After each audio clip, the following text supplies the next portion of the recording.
我并不懂乐理，但我用 Gemini 做了几首曲子，有黑帮说唱。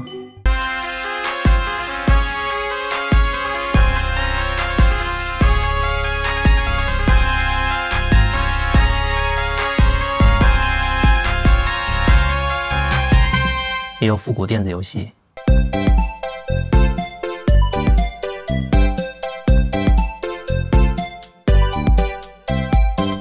还有日系摇滚。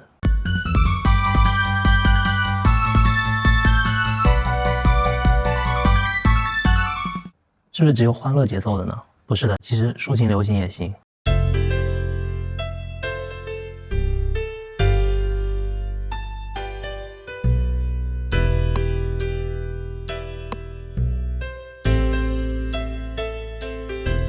你可能在想，这也没什么呀 ，AI 作曲早就不是什么新鲜事儿了吗？现在最主流的方式呢，是通过音频大模型生成。你给一段提示词，它直接给你一个一次成型的 MP3。而我当前这种方式呢，有点非主流，是通过 Gemini 这样的通用大模型，将你的自然语言转译成一个音乐的工程文件。就像 Photoshop 的 PSD 能够让你编辑图层，它可以让你编辑每一个音频的小节，甚至每一个音符。它是 make music with you, not for you。我觉得更能享受创造的过程。通用的大语言模型为什么能够写音乐呢？近几年其实一直有研究人员尝试通过大语言模型作曲，不过主要是通过模型微调的方式，门槛还是比较高的，而且也大多局限在特定的风格内，且项目的成熟度也不是特别高。那今年 Gemini 3发布之后呢，我意外的发现，仅凭借它预训练的模型以及更强大的推理能力， Gemini 居然能读懂曲谱了。如果把一个欢乐的旋律的 MIDI 发给他，他也会分析出这个是欢乐的。如果把一个著名的曲子，比如铃儿响叮当发给他，他也能认出来。那除了读呢，他也会写，能够写旋律，能够写和弦，能够写鼓点，还知道相互之间如何配合，还能切换不同的曲风。我虽然不懂乐理啊，但我通过一些分析跟研究，我发现背后的原因，就音乐其实也是一种语言。就乐理它有非常明确的规则跟常见的模式，它有自己的语法。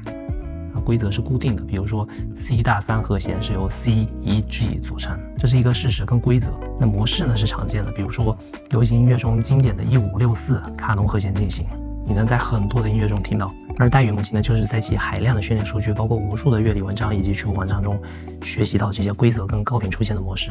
那它预测下一个音符呢，就像预测下一个单词一样，是基于概率分布的。那 AI 可能也许不懂悲伤跟快乐的真实感受，但他知道从统计学上什么样的和弦组合让人感到悲伤。比如悲伤一般映射的是小调的调式、慢速以及下行的旋律。那他不是真的体会到了悲伤，而是他知道把这些参数组合在一起，在人类的定义里面叫悲伤。第二点，绝大多数动听的曲子并非杂乱无章的创新，而是基于核心动机的各种形式的重复，包括变奏啊、变调啊等等。那模型之所以能够写音乐，是因为它看透了这层本质。它能精准地识别出那些结构化的循环，并在预测下一个音符时引入恰到好处的微小差异。对于 AI 来说，写歌就是在构建一个有规律但又不完全重复的结构。那知道了大模型能作曲，那怎么样写这个 prompt 能够更有效呢？那尝试了几种不同路径之后，我也找到了一些技巧。第一，我们可以先让模型定一个大方向，先自然语言描述清楚整体方案，会让模型在后续的步骤中都有行动纲领可依。其次呢，可以把任务拆小块。我们知道音乐有不同的轨道嘛，它分别发挥不同的作用。那模仿正常写音乐的流程，比较常见的就是先定调，然后定根音，然后是和弦进行，是节奏，最后是贝斯和旋律。那套用到 AI 创作中呢，也是这样，我们一个轨道一个轨道来，这样有2点好处：一是比较稳妥，不好的话可以及时调整嘛，也比较节省 tokens。第二呢，也是确保它们能够互相配合。那第3个技巧，把它称作是先粗糙后精细。如果整体听下来听感还不错，那我们整体轮廓跟氛围就先定下来。之后呢，可以再新起一个窗口，再把我们的曲谱发给模型。先在大面上优化一遍，然后再深入到各个小节再做优化。第4的话，我们可以补齐关键的上下文。那音乐是需要全局的参数以及不同轨道之间的密切配合的。那比如创建或者是修改某个片段的时候呢，就要把这些参数呢再喂给它，然后附上原始的规划文档和用户的当前意图。不要少，当然也不要多，因为太多了模型也会注意力散失。第5，如果懂一些乐理知识的话，会特别有帮助。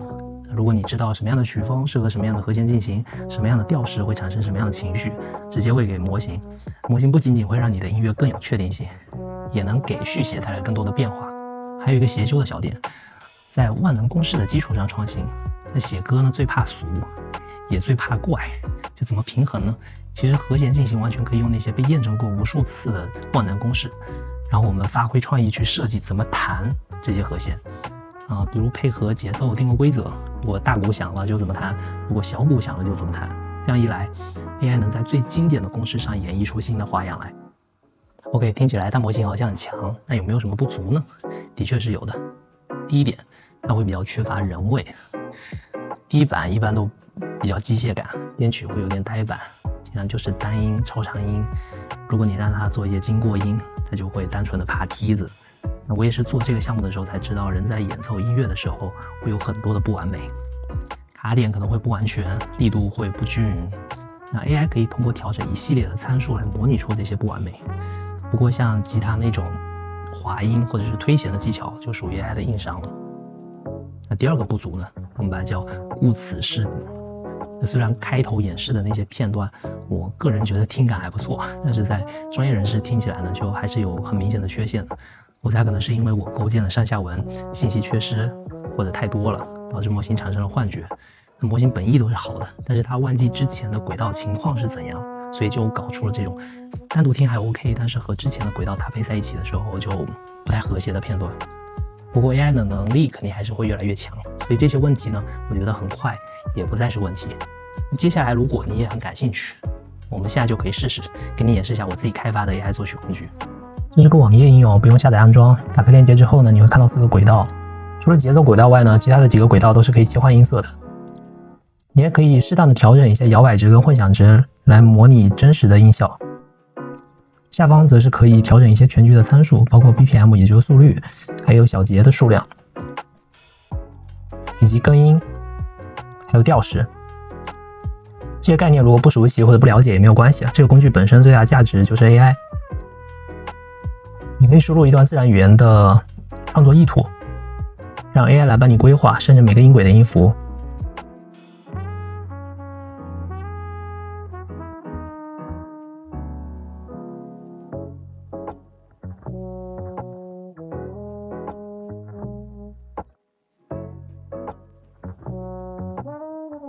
好，当 AI 创作完一个轨道之后呢，你就可以点击播放按钮试听。如果觉得有问题呢，就让 AI 继续调整。你可以调整整个轨道，或是选择其中的某一个片段，再让 AI 来调整。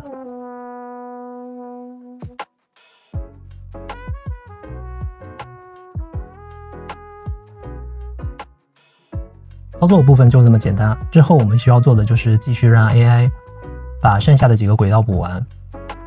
好，我这里就不演示所有的轨道的创作了。应用中的这个 AI 功能呢，背后是我个人工作流的标准化。在首次使用的时候呢，需要你自行输入 API key。首选推荐是 Gemini 3，现在官方有300美金的额度可以使用。具体怎么获取，你可以去 B 站上找教程，有很多。我也已经通过工程的手段，确保每一次的请求呢，都只发送最有价值的上下文，可以有效的节约成本。在界面上你也可以看到 tokens 的消耗，所以无需担心无故的用超。我也提供了一个 DeepSeek V 3.2 的 API 接口，虽然模型作曲效果不太好，但是也能低成本的感受下大致的流程。我也特别欢迎有想法的朋友呢，可以自己用免费的官方 Gemini 的应用以及 Google AI Studio 的应用来尝试不同的 prompt 的技巧。你只要在写 prompt 的时候附上我飞书文档里面的这个相关参数， AI 就会按照格式规范输出电子曲谱，然后再通过界面中的这个追加的按钮将曲谱导入进来试听就可以了。需要说明的是，作为一个 beta 版本的应用，本身还有一些限制，音色可能没有那么真实，没有那么多选择，用的是开源的免费资源，轨道数量有限，固定的是4个，音域也相对会窄一些，一个轨道只有15个音，但这个在日后扩展起来倒不难，目前已经具备一定的可玩性了。